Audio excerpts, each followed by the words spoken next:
All right, good evening, everyone, and welcome to the February 2022 edition of Constitution 101.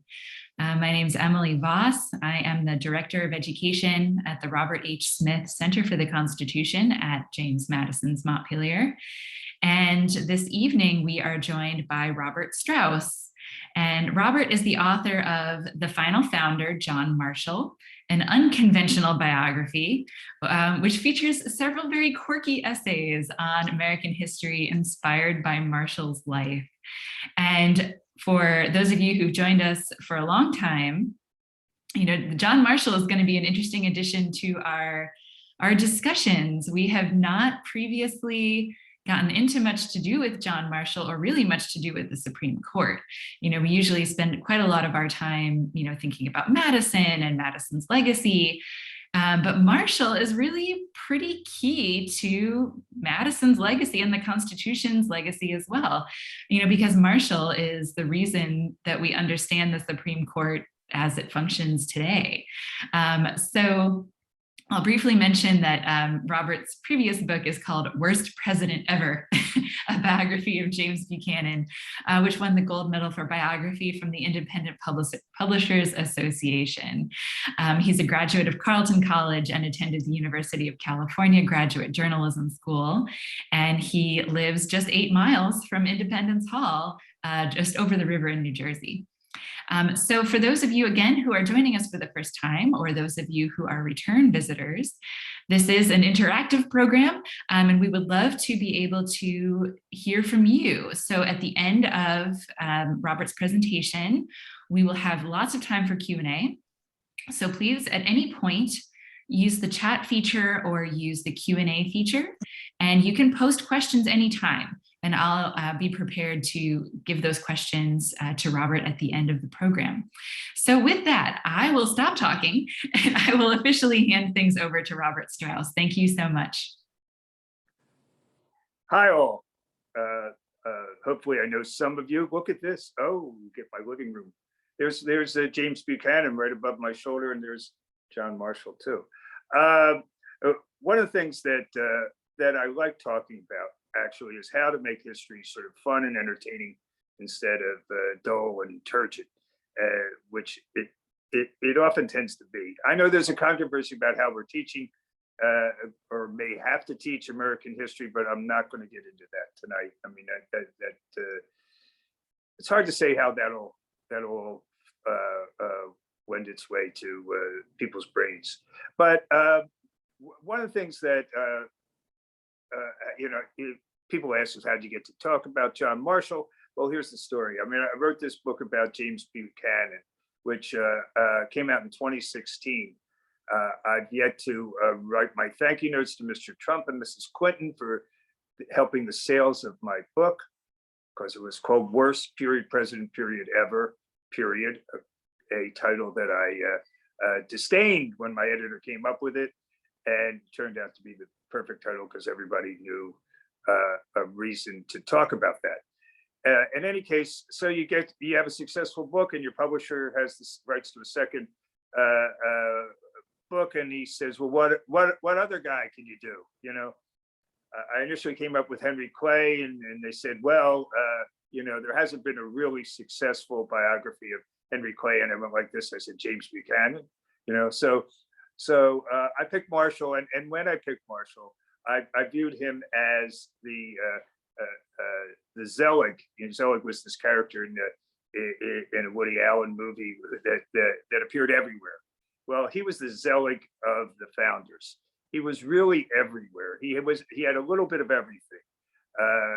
For instance, he did serve at Valley Forge, made himself a lieutenant because he had 10 friends that would go with him to war soon after it was declared, and he got to Valley Forge, and he became a sort of I don't know, a rec director at Valley Forge. His mother sewed him white stockings, and he always wore them. But he was always an athlete. He's sort of the jock of Western Virginia, and he would run faster than everybody, and they called him Silver Heels because they always saw his white socks. One of the other things in one of the diaries, somebody said that he was able to leap over a bar put on the heads of 2 soldiers, which is pretty good. You know, I mean, high jump champ. He was sort of the Bruce Jenner of his age, and I mean Bruce Jenner as the decathlete, I guess, of Valley Forge. You know, but he would always have this sort of jolly visage. You know, and Valley Forge was bad. It wasn't as bad as we were led to believe. Not that many people died, and those who died did mostly die of disease late in the time there because of all the fetid streams that would go past them. Just think about it. It wasn't that big an army. If that many people died, there wouldn't have been much of a revolution. Also, Valley Forge is not in a valley. Why would Washington put his troops in a valley? Well, all the British were around Philadelphia. Of course, it's on a hill. There's a valley near it. There's a stream that goes through it, but mostly Valley Forge is on a hill, ironically enough. Anyway, you know, after which I'm going to speed through some parts so I can get to some stories that I like. One of the things that I also think is that it wasn't that hard to be a founding father. Now, I know, you know, I know we revere these guys, and they were all guys, of course, unless you want to count Abigail Adams or somebody else who has been rediscovered as important in later times, but not a leader in that sense. Well, in the first census of the United States in 1790, and remember that's 1790, that's even after the founding fathers had started, there were only about 3 million people. Now there are 3 million people, you got to figure half of them were women, right? So that gets you down to about 1.5. There were a lot of slaves, and there were people under 16, so we're not going to be founding fathers. So we have about, say, 700,000 people who could be founding fathers. Now, one of the things about America is that the whole thing was to go, you know, you were going to some place that was yours. Now, Marshall was born about 50 miles west of Washington, sort of northwest of where we are here at Montpelier. But that was viewed as like way out there. Marshall's father was a surveyor, friend of that other great surveyor, George Washington. Much of the lands they surveyed were owned by Lord Fairfax, the only Brit who sort of came and stayed in America that owned all this land. And they got other clients, of course, as well. And most of their recompense was in land. You know, you surveyed, I don't know, 10,000 acres, and somebody gave you 200 as your pay. So the Marshalls had a bit of land, and it was further and further out. You know, the down past the ridge in some ways of the Appalachians in Virginia, but not that far really from Washington as we view it today. Probably lots of people commute to Washington from the county up there. So he was not the poorest man in America, but his father loved Washington, of course, and so he continued to serve during the war. And when John was sort of done, he starts going home. Well, where is home? So his father has this sort of nice little job in Yorktown. So we figure, oh, I'll go to Yorktown. So word comes down in Yorktown that this hero of the war is going to come. And this family, the Amblers, have 3 daughters. Sound familiar? You know, Marshall. It could have been Marshall. 3 exclamation points, the musical. Anyway, so they have 3 daughters. They're all teenagers, but one was 13, and she was the youngest. And she says, I don't know, let's give a ball. And I'm going to get this guy, more or less. So Marshall trots into town, and he's not sort of this Christopher Reeve, Superman idol that they thought. He's wearing his sort of his fringed shirt like John Voight in Midnight Cowboy, and he's wearing what he figures was a fancy hat tilted off to the side with a feather, and his boots are sort of crummy because he's been walking a lot in this trip, riding and walking a lot, and he's sort of gangly. He's his arms are at his side, and he speaks with a drawl that they're not familiar with because it's from Western Virginia, right?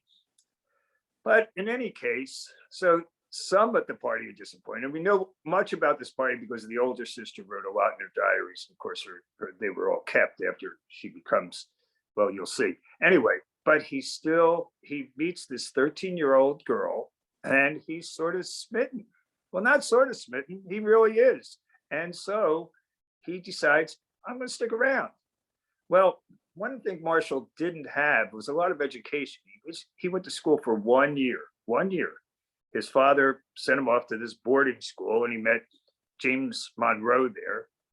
Not that they became all that friendly afterwards. They were sort of antagonists when Monroe was president. He was Supreme Court Chief Justice. But in any case, he sticks around and decides he's going to study law at William and Mary, which is the famous place to study law under George Wythe, the great professor of law. He would have been, equivalent to any great professor of law today. Thomas Jefferson also studied under him. Anyway, Polly was her name. Polly Ambler's dad, Joaquin, gets a job that will send him to Richmond, which is the capital of Virginia even then. No great shakes, about 2,600 people, no paved roads, basically no Capitol building. It was more or less like a Walmart, not a Walmart, but a Walmart warehouse that they use for many other things. And so they trot off. And meanwhile, we do have some of Marshall's notes from his study of law. And a lot of the notes have these little scribblings on them.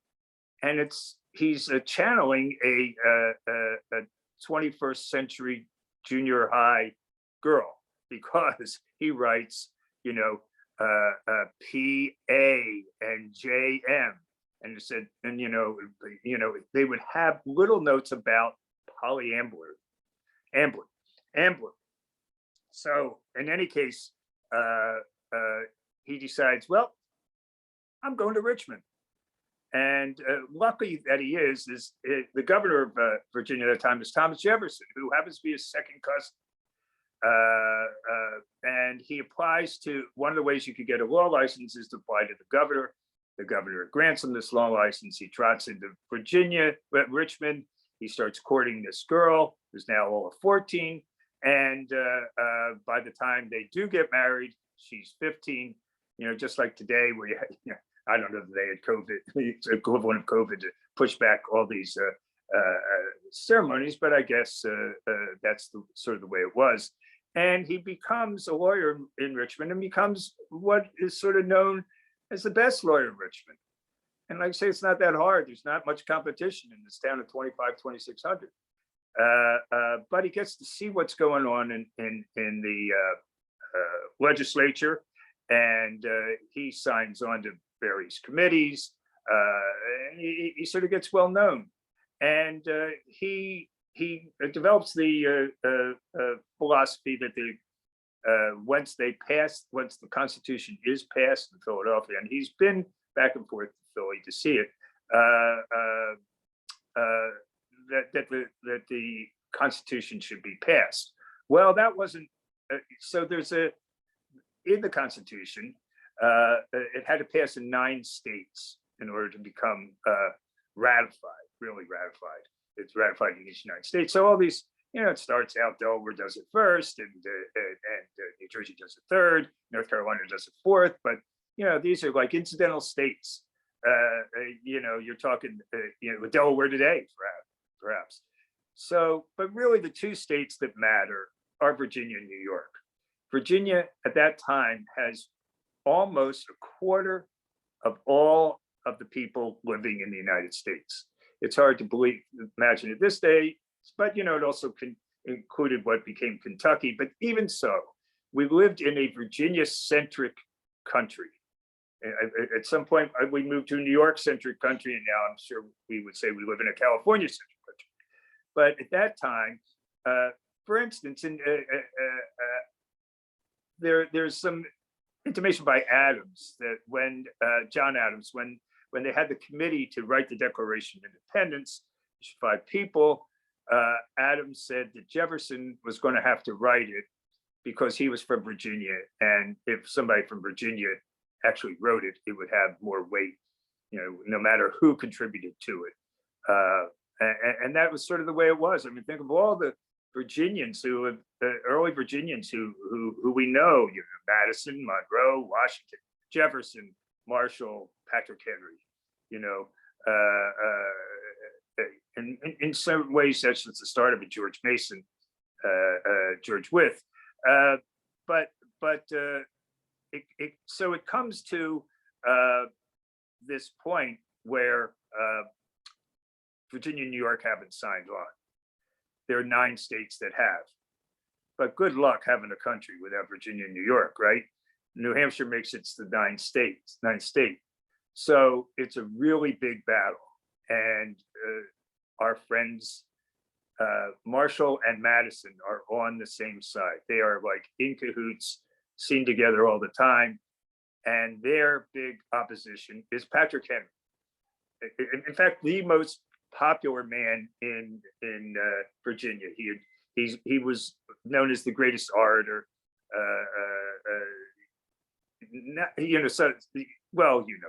Give me liberty and give me death and all that other stuff. But he was able normally to consolidate the people, the rich people in Virginia. Well, Marshall and Madison, as you may know, were great advocates of the Constitution, and so they were they were trying to convince these people in Virginia, the people in the Constitutional Convention, not necessarily the House of Burgesses. There's a different election for this, that the Constitution was worth having, and it was worth having this country. And finally, it did win by 10 votes. 10 votes out of about 180. I'm not sure exactly how many, but we were on the verge of this not being a country. And soon after, word got back to New York, and Alexander Hamilton put on the pressure, and John Jay, who was the other two guys who wrote the Federalist Papers, and New York passed it. So we were on the fringes here. The people in Pennsylvania later on tried to reverse their stand. So did the people in Virginia try to reverse their stand. It was touch and go, and it was, so we get this country, and we get George Washington, which is the most important thing about the beginning of the country. There had to be a myth of George Washington. There had to be somebody up there. There was never, all the parliamentary governments, the first of the sort of democratic governments the prime minister was really just the head of the party that was in the lead. But Washington presented a different kind of thing. And as you know, it's a tabula rasa. Whatever Washington did was what the president was going to do. So fortunately, we had a guy who decided to pick people from different parties to advise him, whether he listened to them or not. At least they were there. And he wore a certain type of medal. He had a certain, I don't know, certain days there were this kind of party, certain days there were that kind of party. He eventually, of course, decided to only have 2 terms. So it really set the tone for what the presidency was. Marshall was incredibly enamored of Washington. as his father, of course, was. And, eventually he was chosen to write the first biography of George Washington. But also it was to him that was delivered he by that time he was in Congress. It was him that was delivered the word that Washington had died. But guess what? Washington died in Mount Vernon on December 14th, 1799. Didn't quite make it, right, to 1800. But nonetheless, it took 3 days, 3 days for the word of Washington's death to come to Philadelphia, to come to Marshall in Philadelphia. Now, there was no I-95, coming up the road. The rider had to change horses. He didn't have GPS. I'm sure he ran into a few trees. I mean, to get from Mount Vernon to Baltimore, where you would be able to know how to get to Philadelphia, even though it was, not that easy anyway, was a schlep. He had to stop, drink water, whatever it was. But nonetheless, it took 3 days. So you got to remember that back in those days, time and distance were so different than what we have today that our history is mutated by that. I mean, just think about it. Madison would send some note or a longer than note, no doubt, to Jefferson in France, and he'd say what was happening. But by the time it got to Jefferson, it might have been 2 months later. What's Jefferson going to do with it now? I mean, it's like now we have instant change. There was forever. In New Jersey, there were only six post offices, but only one in the whole southern part of New Jersey. But the idea of a postmaster, he was the one that opened up every letter. I mean, there were no addresses. There wasn't. Say Montpelier. Well, what's Montpelier, right? So you had to get there somehow, and the news had to get there, and he had to make sure there was something in there, and so he would be the gossip monger. So that's why you couldn't put too much secret in letters. Somehow you had to get somebody else to deliver it for you. Well, anyway, Washington, like I said, Washington's family got Marshall to write this biography that was supposed to be. Well, by this time he's a big deal. I'll get to that in a moment. But the funny story for me in this is that they come up with this idea. This Philadelphia publisher comes up with this idea that it's going to be a subscription series, that there's going to be X number of volumes, 3 volumes, say, and you would get one at this date, one at this date, one at this date, and you pay up front. Well, Marshall was not speeding along in this biography, and he missed deadlines, and people clamored for their money back. And then the first volume comes out, and has nothing about George Washington's life in it. It's a precursor volume. It's the history of the United States till we get to George Washington. And John Adams, who loved Marshall, obviously appointed him Secretary of State and Chief Justice of the Supreme Court, said, this is really one of the worst things I've ever read. So meanwhile, there's this guy selling for this company, and he says, I can do better than that. His name's Mason Weems, and he is the man for whom all these myths about Washington, chopping down the cherry tree, throwing the dollar across the Rappahannock, whatever else, having the wooden teeth, and he presents it to the publishing company, and he says, and they say, well, this isn't real. He says, well, we won't present it as real. We'll present it as, faction. I don't know, alternate truth or alternate news, whatever that phrase was. I forget it. So not that Kelly and Conway used. But in any case, it becomes a great bestseller. Of course, the cherry tree story, if nothing else. It sells 50,000 copies, which is an immense amount back then, considering what books people had and how much money they had.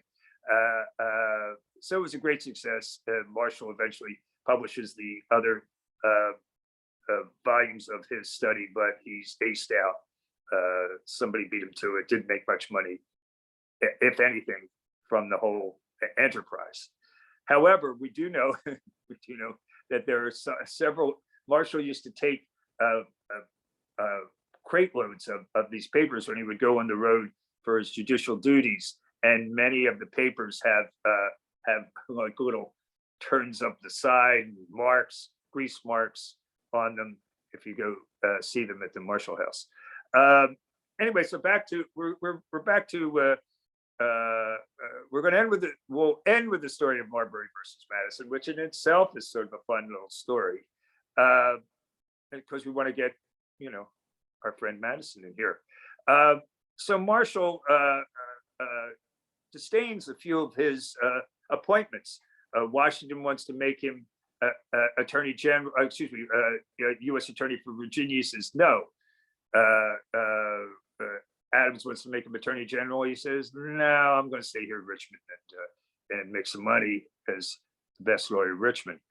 By that time, Richmond had, well, let me intercede this a minute too about how small the country is and how rural the country is.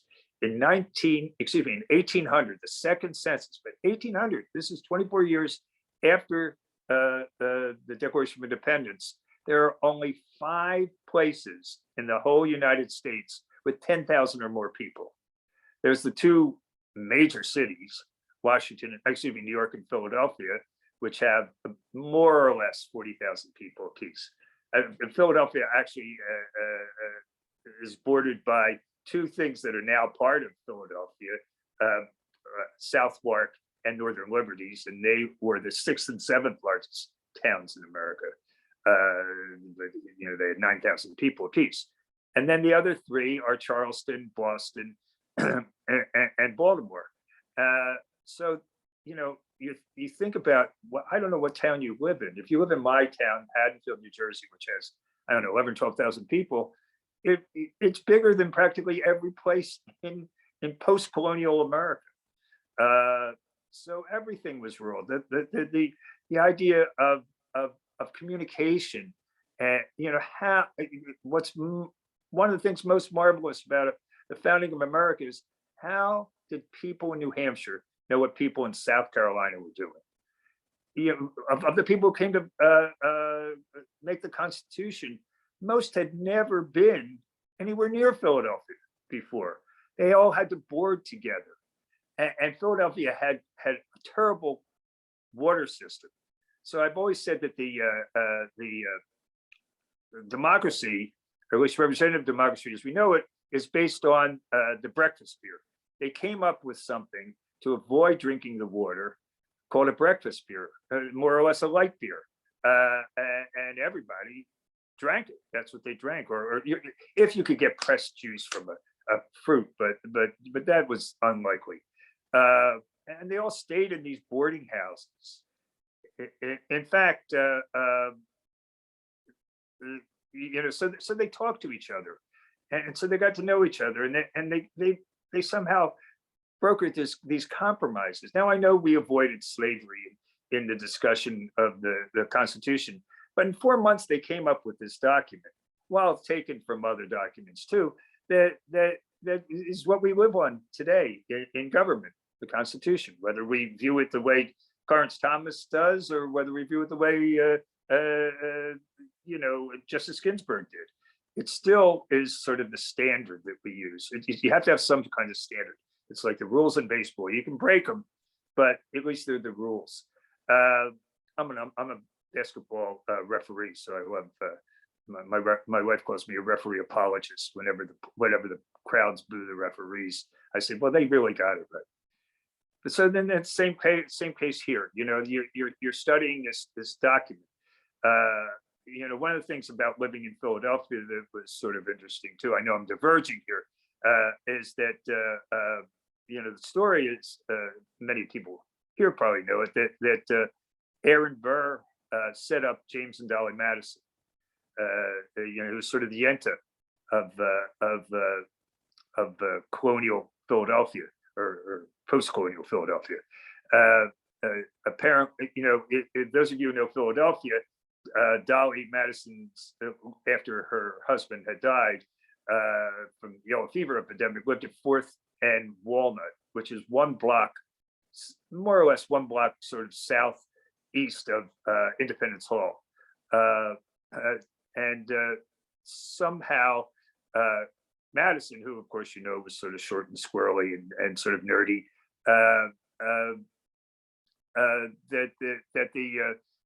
excuse me. Anyway, I picture him standing on the corner with Aaron Burr and this tall, beautiful widow comes pushing her pram with her baby down the street, and Madison's sort of looking at her, and Aaron Burr says, "You want to meet her?" She says, "I used to live in her father's boarding house. I could do that." And so in some way, Burr did make an introduction. I view it as sort of cinematic, but perhaps not that. And so he was, so that's how James and Dolly Madison got together, through the intercession of this soon to be vilified Aaron Burr. In any case, and now we're back to the Supreme Court. Supreme Court starts, and Washington appoints John Jay, one of the writers of the Federalist Papers, as the first Supreme Court Chief Justice. Well, guess what? There's nothing for Jay to do. There's no cases yet. There hasn't been a legislature, grinding out the things that might be adjudicated about. And the first case in front of the Supreme Court in about 18 months is decided out of court. So there's not that much for Jay to do. So Washington sends him off to sort of finalize yet another peace treaty with the British. Now, can you imagine? Like Biden today saying to John Roberts, "Hey, John, would you go over to Ukraine for a little while and see what you can do? I mean, you're sort of a prestigious guy." Not going to happen, right? Separation of powers kind of thing. Well, they didn't think about that much there, as you'll find out soon. So Jay goes over, has the unprestigious Jay Treaty. He comes back and he decides, I'm going to run for governor of New York. I'm going to abandon this. So he quits, a few years into his term after this treaty thing. So he spends most of his time in the executive branch, really. The next guy, John Rutledge, is appointed, but he vilifies the Jay Treaty. So he's not going to get much support from the Federalists in the Senate to get him confirmed. And at some point, he has a spite of mental illness and jumps in the Charleston Harbor. His slaves rescue him. So, our second, well, he didn't get confirmed, but our second choice as Chief Justice, a little different than you might imagine at the beginning of the country. We all think that we live in the worst time, but much to say there are previous times in American history that have these strange things. So the next the next Supreme Court Chief Justice, it does get confirmed. Same thing. Adams sends him over to France to settle a treaty about the Quasi-War, with the French fighting in and impressing our sailors around the Mediterranean. So once again, we've got this sort of cross, taking leave from the Supreme Court. But this fellow gets sick when he's there, and winter's about to come, and they tell him, if you take a 2-month or however long it's going to take ocean voyage, you're not going to make it. So instead, he sends a letter, and the letter gets back to President Adams, and he says, I don't know. got to do something. By this time, he has already appointed Marshall Secretary of State. So he goes to Marshall, and Marshall starts saying, well, what about John Jay again? What about William Patterson in New Jersey? And Adams says, I think it will be you. So he's now both the Supreme Court Chief Justice and Secretary of State. Comes the election, of course, Adams is going to lose, but it's not decided. It's the great election of 1800, and it goes between Burr and Jefferson, and the states can't decide. And it's the middle of February now, and they're thinking, well, maybe we'll appoint Marshall, as a temporary president for 6 months or something until we can get it together. But finally, they offer the Federalist senator, representative, from Delaware. They offer his father-in-law a judgeship, and that sort of sways the election of 1800, Jefferson over Burr. And so the Jeffersonians are about to take power on March 4th. As you remember, the change of government would come on March 4th. Well, the Federalists are now scrambling because at the moment they have the House, the Senate, and the presidency. So they come up with this plan to appoint as many judges or judicial officials as they can. And guess what? Marshall, as Secretary of State, has to sign off on it. They do a lot of this. And at midnight, it's said that one of Jefferson's friends is there with a watch or a clock timing Marshall signing these writs. Probably not true, but in any case, he can't get through all. There's still about 40 justices of the peace. He went top to bottom. He got the judges first, who don't get it. They don't make it. But on that moment, when the Jeffersonians take over the House, the Senate, and the presidency, every federal judge in the United States is a Federalist. Now, you worrying about a 6-3 Supreme Court. This is 100% to 0%. So at the moment, among the things that the Jeffersonians want to do is change this. So they pass a law called the Judiciary Act of 1802. And it sort of thwarts it a little bit. I mean, some of the things that are passed in the Midnight Judges Bill is the Supreme Court will go down from 6 members to 5. So in other words, two people are going to have to leave before Jefferson gets to appoint somebody. Well, that doesn't make it. Oddly enough, the Supreme Court had 6 people. Now, I don't know. I tried to find out why 6. In other words, the Chief Justice and 5 others. I mean, how were you going to get a majority? But who knows? I really, I'm unaware of the supposition that, and as you know, the numbers of people in the Supreme Court have varied over the years.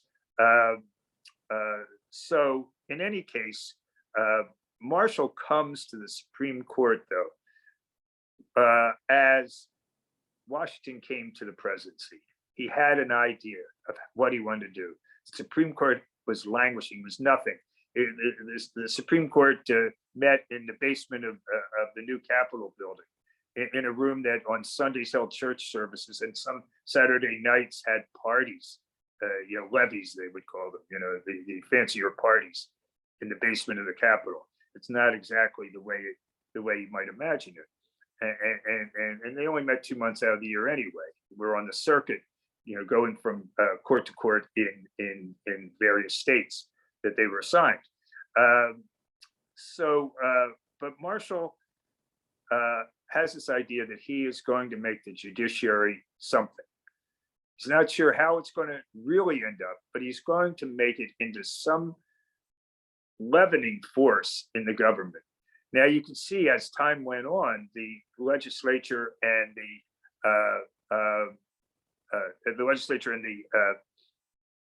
the presidency butted heads. So he came up with this case. There was this guy William Marbury, who was sort of an operator. He always wanted to have little jobs. So he gets appointed to one of these justice of peace jobs. And he sues because he doesn't get the writ from Marshall's hand. But he sues the current Secretary of State, James Madison, who never appears in court. In fact, the court proceedings end up being in the lobby of a hotel building because one of the justices had gout and couldn't make it over to the Capitol to hear the arguments. Finally, Marshall comes up with a very convoluted idea. And he's known for always giving a sop to the losing side. So the sop he gives the losing side is that Madison doesn't owe this guy Marbury anything. You know, if he doesn't want to appoint him, he doesn't have to. Nothing in the law says he has to. But he comes up with this convoluted thing about saying what the Supreme Court can rule on. And he says he can rule on this case. And he can make this, justification of not giving Marbury his due or his supposed due. And that's what sets, I'm obviously not getting into the actual writing, which is fairly turgid, as we might say. But it allows the Supreme Court to review any law. And that's really what sets the Marshall judiciary philosophy. Later on, all the great cases that you might have heard about in school, McCulloch versus Maryland, Fletcher versus Peck, and all stem from that. And what they all do is reinforce the federal government. That's what Marshall was there to do. Even when he enough people had gone by that the Federalists no longer were on the court and the Democrats were, he was able, by his dint of his personality, to influence that. And one of the things he believed in was they should all speak with one voice. Almost every case that was decided in Marshall's 34 years on the court whether it's 5-3 this way or 5-3 the other way, it was written by whoever was going to write it, who was mostly Marshall. He wrote for the 500 decisions, was going to speak with one voice because he thought that was the way the judiciary would gain proper kudos. But finally, on this Marbury versus Madison, of course, today it may have well been thrown out because who caused Marbury versus Madison to exist? But Marbury's the decision to sue, right? Well, why didn't he get his appointment? Because Marshall didn't write it fast enough. So Marshall is an integral part of this case. Otherwise, Marshall is. There are apparently back. I haven't been back there, but back in the Supreme Court, near the dressing rooms, there are portraits of Marbury and Madison. So they still revere that case. There's a big statue of Madison as you come in the Supreme Court. Excuse me, not Madison. Excuse me, Marshall, and every new Supreme Court justice gets to sit in Marshall's chair as they are ordained. I noticed a little thing from Emily that it's time to take questions, and so Emily, take it from here. All right, great. Thank you so much. We have a couple questions in the chat, and so folks, please feel free to keep those coming for the next 15-20 minutes. I'd like to start with a question from Zeb. Could you please share with us when the Marshall-Jefferson relationship starts to deteriorate, which is probably putting it mildly, and why did the relationship fall apart? Well, as usual, it's a tabloid kind of thing. Through the Randolph family line, Marshall and Jefferson are second cousins. So, of course, Jefferson is a little older. And the man who became Jefferson's father-in-law, actually wooed away one of Jefferson's favorite almost wives. I don't know what you call it. Wasn't a fiance, I guess, yet. So just the idea that this person related to his most hated figure, who was his father-in-law, was assuming power, started it all. And so they had this animus to begin with. Plus, of course, they were on different sides of the constitutional debate. But that's almost nothing in comparison. You know how it is. I mean, who do you hate? Do you hate the guy that's your political opponent, or do you hate the guy that's your family opponent? All right. Well, another question along the lines of Marshall's sort of personal relationships. A question earlier came in from Tim that Polly's sickness was often the reason that Marshall avoided taking offices that were offered to him. And so Tim asks, do you think that Marshall had perhaps a somewhat romantic view of love? Oh, well, apparently, but I don't know that her sicknesses came sort of later, and it wasn't her sicknesses really. It was another mental health problem. She had had 2 miscarriages, and in the time between the 2 miscarriages, she lost 2 other children who were alive to death.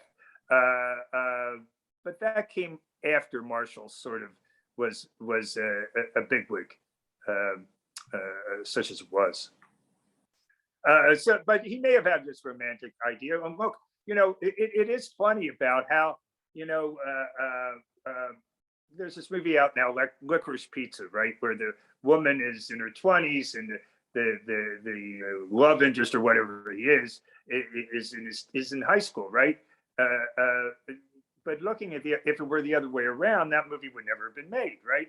But Madison proposed to a woman who was 15, who blew him off later. Marshall, of course, marries this young woman, Marquis de Lafayette. His wife was 14 when they were married. John Adams started going out with Abigail Adams when she was 14. They were significantly older than each other. So it was sort of a pattern. But I mean, the whole idea of, I guess, womanhood, even to fairly well-known or well-off men, although these people weren't that well-off, was, you were there, I hate to say it, to produce children. I mean, Marshall himself was one of 15 children. I mean, so women were just a different sort of, life was different then. I don't mean to advocate it or not, but that's just the way it was. Sure. All right. So you mentioned that Marshall, has this really key, not necessarily invention, but understanding of the Supreme Court, where the court needs to craft a majority decision. And so I'm curious, were there any major decisions where Marshall did not end up in the majority? I mean, were there cases that he ended up in the minority that he kind of loses? Well, here's the thing. We don't know. Presumably, since he was such an influential guy and the first thing he did was he said, when we come to Washington, we're all going to stay at the same place. We're all going to stay at the same hotel. We're going to meet together. We're going to carouse together, whatever it is. And Washington wasn't much. By the way, Marshall was the sort of the general contractor of Washington. As Secretary of State, Adams did not like Washington at all. He came there for a little while and he left. He went to Massachusetts for 7 months. Now, this is not George Bush, going to his ranch or Obama or Trump golfing. This is somebody who just goes away and, every once in a while sends a messenger about what to do. And he said to Marshall, this is your baby, So Marshall really did sort of arrange where the capital was, or he was, I wouldn't say he arranged exactly where the Capitol was, but he was the one, once they decided where it was going to be, that he was going to supervise the building, most of which was, not most of which, but a lot of which was done by slaves. It was there were no roads, and Marshall probably was the first person to sleep in the White House because he was supervising its building, and I don't know, save some money instead of going to to one of the boarding houses. But he did have this sort of supposition of how things should work, and the identity of the sides in the individual cases were not revealed. But you got to think that most of them, Marshall was on the plus side, you know. So I'm glad that you pointed out his importance in the sort of creation of Washington, because one of these stories that kind of comes down from early years of the federal Capitol is that the Supreme Court is meeting in a basement. Right. So in the sort of grand scheme of the design of Washington, how do we get from meeting in the basement to having a proper Supreme Court that's more visually represented on the landscape? It takes a long time. Anybody's been to Washington, been to the Supreme Court, it's on sort of catty corner to the Capitol grounds. And that wasn't built until, or wasn't really decided until the Taft time, more or less then. Roosevelt, Taft, and all those guys. Taft was, he became Supreme Court Chief Justice after his presidency. But, that was the first really proper place. I mean, it didn't always meet in the basement of the Capitol. It met in various buildings, but it was moving around. Despite the reverence to Marshall, when you go to the Supreme Court, you see the little displays. By the way, everybody should go because you can actually sit in the seats, and if you come at the right time with a small line, you can actually hear a Supreme Court argument. It's by chance, I would think. I mean, I just went there and sat, and took the little tour. But it's sort of fun. I mean, Washington has its fun aspects. I see there's a question up there. I don't know what the. Yes, but did you finish what you were going to say? Yeah. Okay. Okay, wonderful. I just think he had this idea of how things should work, and then within that, he had, just like anything, when things come to the Supreme Court, the actual, who cares whether Marbury gets his appointment, in comparison to the principle that they wanted to do. So many of the cases are chosen that way, so that Marshall can make his point among these things. Sure. So the question that came in has to do actually with preserving some of the historic heritage, particularly of Virginia. The question is, Preservation Virginia is the steward of both Patrick Henry's home, or one of Patrick Henry's homes at least, right, and John Marshall's home as well. So, the question is this indicative of, a more complex history of Virginia and of the nation? And I guess I would also further, ask you to perhaps address Marshall's personal views on slavery, because yes. Not something we didn't get to.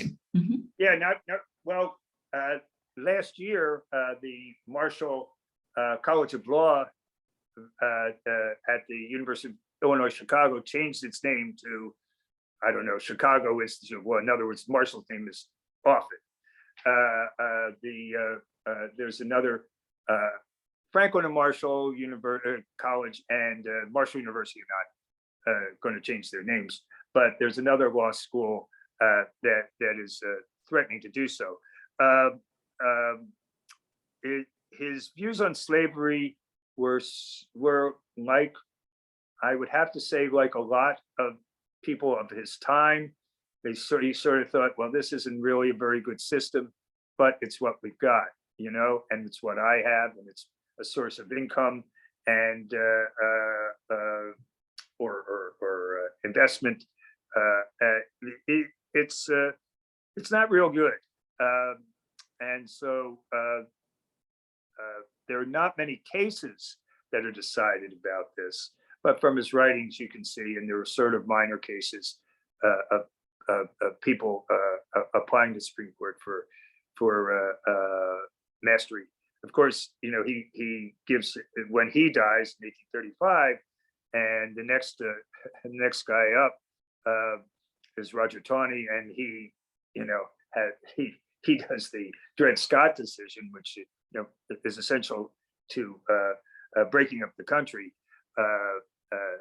You know, not that we didn't have a divide. I mean, you know, we could also say that maybe we should have had this divide in the beginning. It wasn't in 1861 that the South suddenly became different than the North. In fact, the first secession movements were about New England and the northern states, whether they would secede and have their own country and maybe combine with Canada in some way. So, you know, we could have easily had this breakup at the inception. We could have two countries. Whether that would have solved things, I don't know. I don't think so. There will all be something going on. But he was a typical Virginian, I would say, in with slavery. All right. Well, I'd like to ask you as well about, you know, something that Marshall works on towards the end of his lifetime. You know, you certainly mentioned he's on the bench an incredibly long period of time. 1801 to 1835 is an incredibly long tenure. But towards the end of his lifetime, he is involved in the Virginia Constitutional Convention, along with Madison and James Monroe. So can you tell us a little bit about, you know, kind of how he gets involved in that, and what his input was? Yeah, no, well, it's easy to see why he gets involved with that. He's one of the, you know, like the other two, and there are probably some other older people who were not thinking about that were a part of it, and so they were old heads and looked upon as wise men. You know, he decided to limit his influence to the judicial part of the Constitutional Convention here, and I'm presuming he had. Since I don't know the Constitution exactly, I'm guessing it's close to the federal Constitution. And he would say, well, this is the way we do things. This is the way we do things. You know, why aren't you doing this way, or kind of thing. But he was active in that way. He was also active in preserving. You know, he took this long trip in his 60s out to Western Virginia, and I guess Kentucky, and even sort of Tennessee, but out there, and he was an early environmentalist. He went out there and asked that we preserve these lands, that we decide what we're going to do with them, and not make them into evil things. So he came back, and he wrote a long dissertation on that as well. All right. Well, in our final moments here, you know, I would love to ask you, you know, kind of what you think of Marshall's legacies. So, you know, perhaps other than the Marbury versus Madison that most civics and government students have to memorize, what do you think Marshall's greatest legacies are to our system of government? Well, that he set up the Supreme Court in a way, they pretty much do things the same way they did them in 1807 or whatever year you want to pick. The idea that they should be above things, that they should try as best to be nonpartisan. I know you can't not be completely nonpartisan, but that the attempt is there. That you're not overstepping your bounds, but yet you have this a duty to be that way. Now, I mean, let's face it, the Supreme Court, who do they have to impress but each other? You know, I mean, you know, they all, now they have it all, but they until recently they had all been to either Harvard or Yale, in either law school or not. They were all lawyers. It's no wonder that Antonin Scalia and Ruth Bader Ginsburg were friends. What difference did it make? They liked opera. I mean, they didn't go up and talk about it. And if they did, they probably had fun talking about it. So it's the only, in fact, Elena Kagan and another, I've seen, I'm trying to remember the other Supreme Court justice. I don't want to get it wrong. They have a tag team kind of thing that they go around and talk to universities and such. So, that's what, if anything, if we can separate ourselves from the rabid politics of it currently, what his legacy is the Supreme Court, and that to the extent that we are enamored of the Supreme Court, it's due to Marshall, and it's very important because John Jay didn't do it. You know what I mean? And he's a great man. He was a great patriot. He was a great thinker, and he did not set up the Supreme Court to be anything. And if Marshall or somebody like Marshall had not come along when he did, I don't know how you would have adjudicated laws between the states, between the federal government and the states, and between the legislative and executive branches. I sound like I'm not talking about the fun things that I thought I would end with, but nonetheless, the last thing I will tell you is that I had a serious spinal surgery not too long ago, and it was in the same building where John Marshall died. And if you want to go to Philadelphia and go to the Mutter Museum, it's a great museum of medical oddities, you can see John Marshall's kidney stones. You can also see Grover Cleveland's cancerous jawbone there, in the presidential wing or whatever, historical wing. If you're looking for something to do in Philly of an afternoon, you can go there. That is by far one of the more unusual ways we have wrapped up a Constitution 101. So, well, thank you, Robert.